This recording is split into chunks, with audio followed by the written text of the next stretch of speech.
दुनिया में एक से बढ़कर एक क्रिमिनल्स का इतिहास रहा है, लेकिन साउथ अमेरिका के देश कोलंबिया में एक क्रिमिनल ऐसा भी हुआ जो केवल खूंखार और ताकतवर ही नहीं बल्कि दुनिया का 7वां सबसे अमीर इंसान भी था। कोकेन की दुनिया का ये बेताज बादशाह लेट 1980s में $25 बिलियन का मालिक था। उस समय कोलंबिया की कुल जीडीपी करीब $39 बिलियन थी, यानी वो अकेला ही अपने देश की लगभग 65% जीडीपी अपनी जेब में रखकर घूमता था। वो इतना अमीर था कि उसकी गैंग पैसा गिनती नहीं थी बल्कि उन्हें किलो के हिसाब से तौला करती थी। उसे अपनी दौलत को गोडाउन में भर के रखना पड़ता, जहां उसकी 10% कमाई हर साल चूहे ही कुतर जाते, जहां वो बिल्डिंग्स, आइलैंड, प्राइवेट जू, सॉकर फील्ड्स, कार्स, सबमरीन्स और एरोप्लेन्स जैसी अपनी पसंदीदा चीजों पर पैसा पानी की तरह बहाता, तो वही वो अपनी बेटी को ठंड से बचाने के लिए मिलियंस ऑफ डॉलर्स आग में जला देता। इतना सब करने के बाद भी उसकी अमीरी में रत्ती भर का भी फर्क नहीं आया। दुनिया के सबसे बड़े और सबसे अमीर ड्रग माफिया का केवल एक ही कानून था, प्लाता ओ प्लोमो। प्लाता का मतलब कि मेरे साथ मिल जाओ, मैं तुम्हें इतना अमीर बना दूंगा कि तुम्हारी 7 पुश्तें बैठकर खाएंगी। और प्लोमो का मतलब कि अगर तुम मेरे खिलाफ गए तो मैं तुम्हें क्या, तुम्हारे पूरे खानदान को मिट्टी में मिला दूंगा। उसके इस खतरनाक नियम की वजह से पुलिस हो या मिनिस्टर्स, जर्नलिस्ट हो या फिर जजेस, सब उसकी जेब में थे। जो भी उसके खिलाफ गया उसने उसको मौत की नींद सुला दिया। अपनी क्राइम की हिस्ट्री में उसने 4000 से भी ज्यादा लोगों को मौत के घाट उतारा, जिसमें 600 से ज्यादा केवल पुलिस ऑफिसर्स थे। उसका खौफ इतना था कि उसके बस नाम से लोगों की रूह कांप जाती, और ताकतवर इतना कि उसके इशारे पर देश का संविधान बदल जाता। वो अरेस्ट भी हुआ तो केवल इस शर्त पर कि जेल भी उसकी बनाई हुई होगी और जेल के गार्ड्स भी उसके ही होंगे।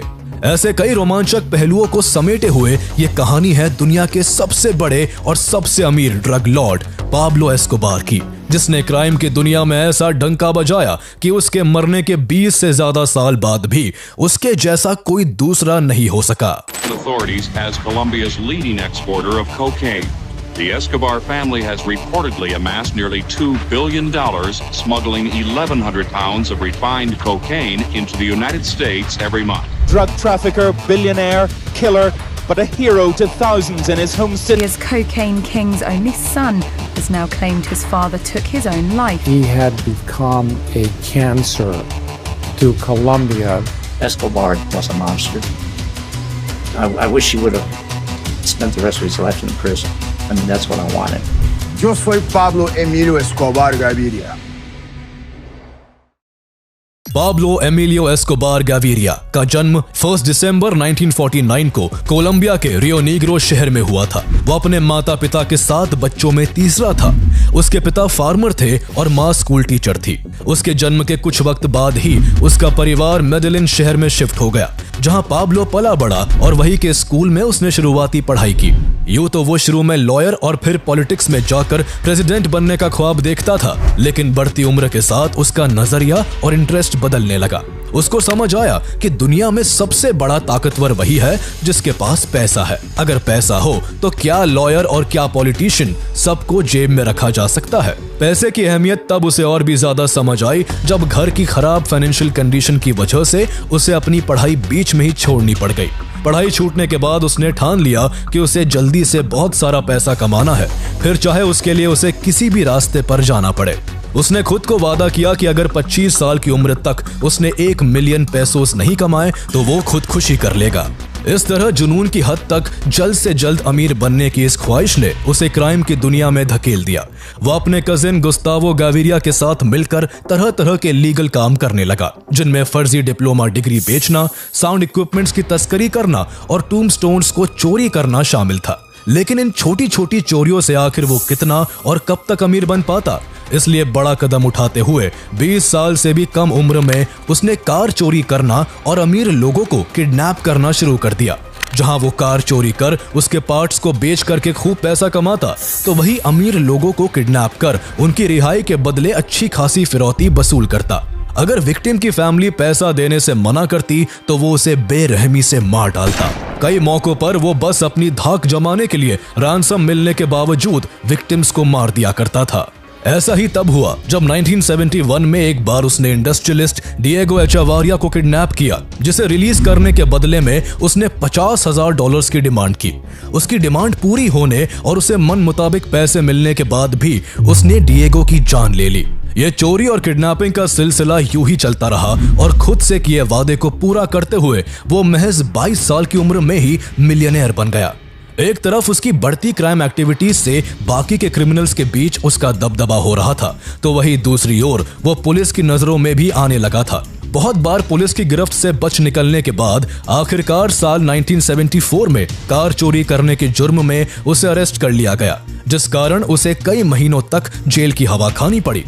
जेल जाने के बाद भी पाब्लो का हौसला डगमगाया नहीं, बल्कि उसने पुलिस को रिश्वत देने का तरीका ढूंढ निकाला और अपना काम जारी रखा।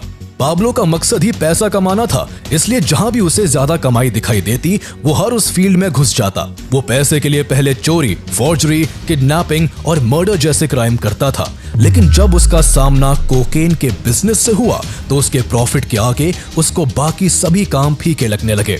ये 1970s का वो दौर था जब अमेरिका में ड्रग स्मगल कर कोलंबिया के ड्रग ट्रैफिकर बेशुमार पैसा छाप रहे थे। जो भी इस धंधे में था वो माला माल हो रहा था।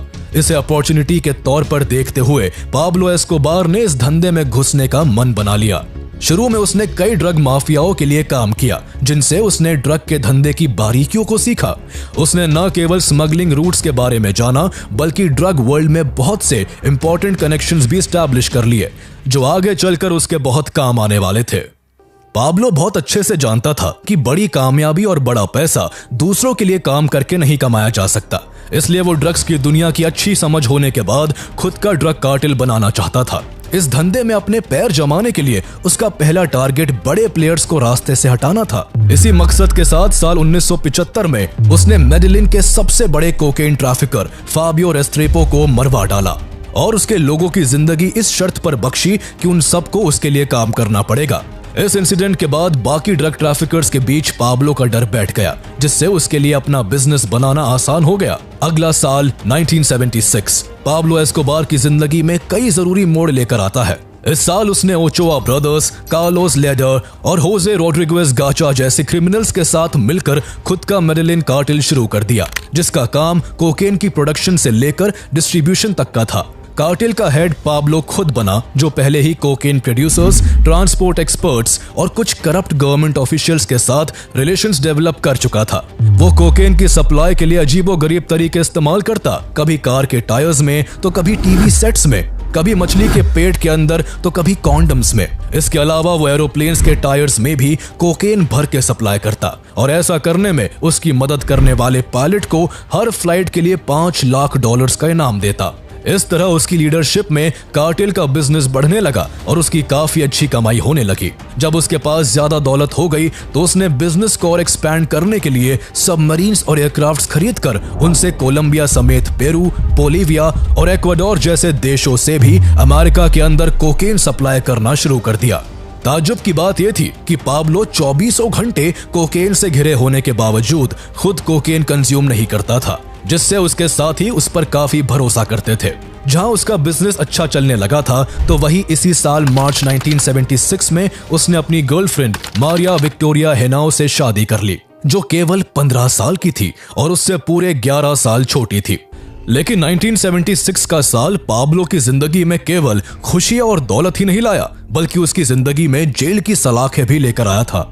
9 जून 1976 को कोलंबियन इंटेलिजेंस एजेंसी की एक रेड में पाब्लो की कार के टायर्स में से करीब 40 पाउंड कोकेन बरामद होता है, जिसके बाद पाब्लो समेत उसके 6 साथियों को पकड़कर जेल में डाल दिया गया। लेकिन वो इस बार ज्यादा वक्त तक जेल में नहीं टिकने वाला था, क्योंकि वो अब तक क्राइम की दुनिया के काफी दांव पेच सीख चुका था। वो जान चुका था कि कौन सा पासा कब और कहां फेंकना है। उसने कुछ पुलिस अधिकारियों, वकीलों और जजों को रिश्वत देकर तो कुछ को डरा धमकाकर जेल से बाहर निकलने का रास्ता निकाल लिया। जेल से छूटते ही उसने मिसाल कायम करने के लिए उन 2 एजेंट्स को भी मार डाला जिन्होंने उसे अरेस्ट किया था। इस तरह पाब्लो ने अपनी मंशा पूरी दुनिया के सामने साफ जाहिर कर दी थी कि या तो मेरे साथ काम करो या फिर मारे जाओ। इसी को उसने प्लाता और प्लोमो का नाम दिया। प्लाता यानी रिश्वत लो और मेरे साथ हो जाओ, मैं तुम्हें ऊपर से नीचे तक पैसे से भर दूंगा, या फिर प्लोमो यानी अगर मेरे खिलाफ गए तो मैं तुम्हारे साथ साथ तुम्हारे परिवार को भी खत्म कर दूंगा। जर्नलिस्ट हो या फिर पुलिस ऑफिसर्स, मिनिस्टर्स हो या फिर जजेस, सबके सामने वो केवल यही दो ऑप्शंस रखता। उसके इस खतरनाक नियम का असर ये हुआ कि लोग उससे डर कर घूस लेने लगे और उसका धंधा दिन दुनी रात चौगुनी तरक्की करने लगा। जब व्यापार बढ़ने लगा तो दौलत भी बेशुमार बढ़ने लगी। पाब्लो उस दौलत से और भी ज्यादा दौलत कमाने के रास्ते खोजने लगा। उसके कार्टेल ने बहामास के नॉर्मन्स के आइलैंड पर काफी जमीन खरीदी, साथ ही वहां 1 किलोमीटर का एयर स्ट्रिप, कई एयरक्राफ्ट्स, एक हार्बर, कुछ बोट्स और मकान खरीदे। वहां कोकेन को स्टोर करने के लिए एक रेफ्रिजरेटेड वेयरहाउस भी बनवाया गया, जिसके बाद यह आइलैंड पाब्लो के मेडेलिन कार्टेल का सेंट्रल स्मगलिंग रूट बन गया। यह जगह बहुत सोच समझकर चुनी गई थी, क्योंकि यहां से अमेरिका के फ्लोरिडा का तट कोलंबिया के कंपैरिजन में काफी पास था, जिस कारण यहां से और भी तेजी और आसानी के साथ कोकेन अमेरिका के अंदर भेजा जा सकता था। साथ ही उसने कोलंबिया के कई ड्रग कार्टेल्स के साथ इस ऑफर के साथ टाई अप किया कि अगर वो अपने ड्रग्स को उसके थ्रू सप्लाई करेंगे तो पुलिस के पकड़े जाने या फिर कोई भी लॉस होने पर पाब्लो उनका पूरा भुगतान करेगा। इस तरह अदर कार्टेल्स भी उसके थ्रू ड्रग सप्लाई करवाने लगे, जिसके लिए पाब्लो उनके प्रॉफिट का एक बड़ा कट चार्ज करता। पाब्लो की स्ट्रेटेजी काम कर रही थी। पलक झपकते ही वो इंटरनेशनल ड्रग ट्रेड का मेजर प्लेयर बन चुका था। जहां अमेरिका के अंदर 80% कोकेन उसके द्वारा एक्सपोर्ट किया जा रहा था, तो वही वो अमेरिका के अलावा Mexico, Puerto Rico, the Dominican Republic, Venezuela और स्पेन के कोकेन ट्रेड का भी लार्जेस्ट पोर्शन कैप्चर कर चुका था। इस खतरनाक एक्सपेंशन का रिजल्ट ये हुआ कि वो कोकेन से हर हफ्ते $420 मिलियन कमाने लगा, जिस कारण पूरी दुनिया में उसे द किंग ऑफ कोकेन कहा जाने लगा। पाब्लो की किस्मत के सितारे बुलंदी पर थे। वो अपने ख्वाबों की जिंदगी जी रहा था। उसके पास पैसा इतना हो चुका था कि उन्हें बांधने के लिए हर महीने $2,500 केवल रबर बैंड पर खर्च करने पड़ते। गिनने में कई दिन लग जाते, इसलिए तोल कर उनका हिसाब रखा जाता और गोडाउन में भर दिया जाता। हर साल करीब $2 बिलियन चूहे कुतर जाते या फिर गल सड़ जाते। कमाई बेतहाशा थी तो पाब्लो के खर्चे भी कुछ कम नहीं थे। वो कई private planes, helicopters, cars, buildings और बंगलोज का मालिक बन चुका था। उसने सबसे ज्यादा खर्चा मेडेलिन में ही एक घर को बनाने में किया, जिसे उसने हैसिएंदा नेपोलिस का नाम दिया। उसने एक घर 7,000 एकड़ में बनवाया, जिसकी केवल जमीन ही $63 मिलियन की थी। उस आलीशान घर में उसने अपने पर्सनल एयरपोर्ट और हेलीपोर्ट बनवाए। साथ ही उसने कई artificial lakes, 6 swimming pools, soccer fields, dinosaur statue, bull fighting arena और टेनिस कोर्ट समेत एक पर्सनल जू भी बनवाया। पाब्लो एस्कोबार के जू में elephants, lions, rhinoceros, gazelles, zebras, hippos, camels और ऑस्ट्रिचेस समेत 200 तरह के जानवर थे, जिनमें से कुछ तो कोलंबिया के अंदर पाए भी नहीं जाते थे। इसलिए उन्हें उसने बाहर के देशों से अपने प्लेन्स के जरिए स्मगल करवाया था। पैसे की वजह से दुनिया पाब्लो की मुट्ठी में थी। वो जो चाहता उसे वो एक इशारे पर मिल जाता। उसने तब तक इतनी दौलत कमा ली थी कि वो क्या, उसकी आने वाली कई पीढ़ियां भी अगर कोई काम ना करती तो भी उनका गुजारा उसके कमाए हुए पैसों से हो जाता। लेकिन दौलत और ताकत का ऐसा नशा उसके सर चढ़ चुका था कि इतना सब भी उसको कम लगता था। उसने और भी ताकतवर बनने के लिए अपने बचपन के सपने को पूरा कर पॉलिटिशियन बनने का फैसला किया। उसकी रणनीति थी कि अगर वो बड़ा पॉलिटिशियन बन जाता है तो वो जिंदगी भर कानून से बचा रहेगा। इसी मकसद के साथ उसने पब्लिक वेलफेयर के काम करने शुरू कर दिए। उसने गरीबों के लिए मकान, हॉस्पिटल्स, स्कूल्स, चर्चेस, पार्क्स और स्टेडियम्स बनवाए, जिससे उसे पब्लिक पसंद करने लगी और उसकी पर्सनालिटी लोगों के बीच एक रॉबिन हुड की बन गई। बढ़ती पॉपुलैरिटी के बीच पाब्लो एस्कोबार ने कोलंबिया की पार्लियामेंट सीट के लिए कैंपेन शुरू किया और कुछ ही वक्त बाद नवंबर 1982 में उसे जायरो ओर्टेगा के सब्स्टिट्यूट के तौर पर चुन लिया गया। पाब्लो अब कोलंबियन पार्लियामेंट का मेंबर बन चुका था। दुनिया हैरान थी कि कोलंबिया का सबसे बड़ा क्रिमिनल ही देश की सत्ता में बैठा है। हद तो तब हो गई जब एक बार स्पेन में उसे कोलंबियन गवर्नमेंट का ऑफिशियल रिप्रेजेंटेटिव बनाकर भेजा गया। ये बात किसी के लिए भी हजम कर पाना मुश्किल था, क्योंकि स्पेन के अंदर सबसे ज्यादा ड्रग सप्लाई करने वाला पाब्लो एस्कोबार ही था। उसने इस तरह पॉलिटिक्स में आकर खुद को और भी पावरफुल बना लिया था। उसके कार्टेल का बिजनेस अब और भी स्मूथली चलने लगा था, जो अब केवल यूएस का ही नहीं पूरी दुनिया के कोकेन ट्रेड का 80% मार्केट कैप्चर कर चुका था। उसका अब सपना था कि वो अपने पॉलिटिकल करियर को इतना बड़ा कर ले कि वो देश का प्रेसिडेंट बन जाए। लेकिन इतने बड़े क्रिमिनल रिकॉर्ड के साथ प्रेसिडेंट बनना तो दूर, वो अपनी पार्लियामेंट सीट तक भी नहीं बचा पाया। जल्द ही ऑपोजिशन पार्टी के लोग उसके क्राइम्स की पोल खोलने लगे और उसे खुलेआम क्वेश्चन किया जाने लगा। उसके पॉलिटिकल करियर को भारी झटका तब लगा जब जस्टिस मिनिस्टर रॉड्रिगो लारा बोनीला ने उसका पूरा कच्चा चिट्ठा खोलकर उसके खिलाफ इन्वेस्टिगेशन शुरू कर दी। इन्वेस्टिगेशन में उसके पुराने केसेस खोले गए, साथ ही ड्रग्स की कमाई से खरीदी गई उसकी प्रॉपर्टीज और प्लेन्स को भी सीज करने का ऑर्डर दे दिया गया। रही सही कसर तब पूरी हो गई जब एल एस्पेक्टाडोर नाम के अखबार ने इन सारी चीजों के बारे में छापकर पाब्लो की पूरी सच्चाई को दुनिया के सामने उजागर कर दिया। यूं तो हर कोई उसके धंधे से वाकिफ था, लेकिन उसके डर, ताकत और रिश्वत की वजह से सब जानकर भी अनजान बने रहते थे। लेकिन देश के एक बड़े पद पर होने की वजह से उसके कामों को आखिर कब तक नजरअंदाज किया जा सकता था। सत्ता के लालच में कहीं वो दौलत भी ना गवा बैठे, इसलिए पाब्लो एस्कोबार ने जनवरी 1984 में अपनी सीट से रिजाइन कर पॉलिटिक्स से रिटायरमेंट ले लिया। लेकिन बदले की आग में उसने जस्टिस मिनिस्टर रॉड्रिगो लारा बोनीला और एल एस्पेक्टाडोर न्यूज़पेपर के एडिटर को बेरहमी से मार डाला। पाब्लो एस्कोबार के बढ़ते क्राइम्स अब कोलंबियन गवर्नमेंट को काफी परेशान करने लगे थे, इसलिए उसके खिलाफ अरेस्ट वारंट जारी कर दिया गया, जिससे उसे छुप कर रहने को मजबूर होना पड़ा। गवर्नमेंट को ड्रग स्मगलर्स के खिलाफ सख्ती न बरतने के लिए बदनामी सहनी पड़ रही थी, इसलिए कोलंबियन गवर्नमेंट ने यूएस के साथ एक्सट्रेडिशन एग्रीमेंट भी साइन किया, जिसके तहत पाब्लो जैसे ड्रग ट्रैफिकर्स को पकड़कर अमेरिका को सौंप देना था। पाब्लो क्योंकि अमेरिका में 80% कोकेन स्मगल करने के लिए जिम्मेदार था, इसलिए अमेरिका उसे पकड़कर अपनी जेल में कैद करके रखना चाहता था। वही पाब्लो एस्कोबार भी केवल अमेरिका के पकड़े जाने से ही खौफ खाता था। उसे पता था कि वो यहाँ कोलंबिया में जब चाहे तब आजाद हो सकता है, लेकिन अगर एक बार वो अमेरिका के हाथों में आ गया तो कभी नहीं छूट पाएगा। इसलिए उसने कोलंबियन गवर्नमेंट के सामने शर्त रखी कि अगर उसे अमेरिका के हवाले ना करके कोलंबिया की ही जेल में रखा जाए तो वो सरेंडर कर देगा। लेकिन गवर्नमेंट ने उसकी शर्त मानने से इनकार कर दिया।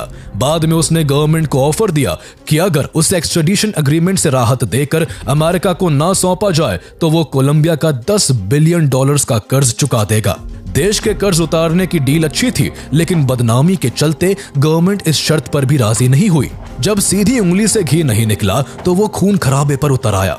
उसने एक्सट्रेडिशन पॉलिसीज के खिलाफ लॉस एक्स्ट्राडिटेबल ऑर्गेनाइजेशन बनाई। जो भी बड़ा ऑफिसर एक्सट्रेडिशन एग्रीमेंट के फेवर में बात करता, पाब्लो उसको मरवा देता। इसके अलावा उसने M19 नाम से मशहूर लेफ्ट विंग गुरिल्लास को फंडिंग की, जिन्होंने नवंबर 1985 में कोलंबियन सुप्रीम कोर्ट पर अटैक कर करीब आधे टॉप जजेस की जान ले ली। सुप्रीम कोर्ट को तहस नहस कर दिया गया और एक्सट्रेडिशन एग्रीमेंट समेत हजारों डॉक्यूमेंट्स जलाकर खाक कर दिए गए। इस तरह पाब्लो ने अपने ही देश के खिलाफ जंग छेड़ दी थी, लेकिन इतना सब करने के बाद भी उसकी